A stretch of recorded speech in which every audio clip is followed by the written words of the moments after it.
Ghanaian scientists have responded to the clarion call for Ghana to produce enough rice to support domestic consumption. Part of balance of payment woes of Ghana is traced to excessive importation of rice, conservatively estimated to cost the country about $400 million annually. The Crop Research Institute of the Council for Scientific and Industrial Research, CSIR Ghana, has broken new grounds with the development of new varieties of long grain. Two types of rice being promoted by the institute have one specifically to be cultivated upland and the other in lowlands.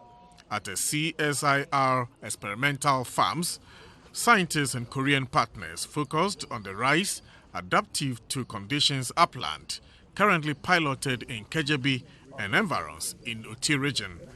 Nerika, Arika, CRI, as some of the new varieties are called, could be mixed cropped or cultivated in conditions for soybean and cowpea. KOPIA is a rice breeder of the CSIR's Crop Research Institute based in Kumasi. We used about $3 million loan from African Development Bank to promote it during the Nerika Rice Dissemination Project in Ghana here. And it's on the basis of the market qualities that AGRA gave funding for us to develop these new lines. We also have Arika 16, which is non-aromatic, but otherwise the best line on the continent. So what we've done here is to show the rice developed by CSIR-CRI and alongside the best on the continent. He says the project is a boon for a national quest for food security and for import substitution. Our market goes for long, slender, white, aromatic grains. And each of the three lines is long and slender.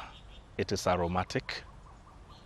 And the maturity period is within what you find for the earliest maturing rices on the continent. And Nerika 1 is the standard when it comes to that. The rice on this farm were seeded in March this year, and by July it is ready for harvest.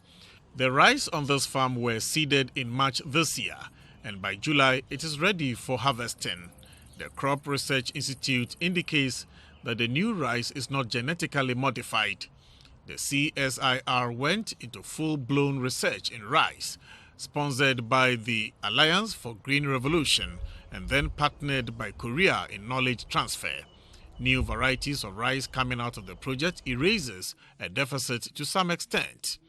The next barrier to contend with is the Ghanaian taste for foreign products, even if the local substitutes are as good or even better.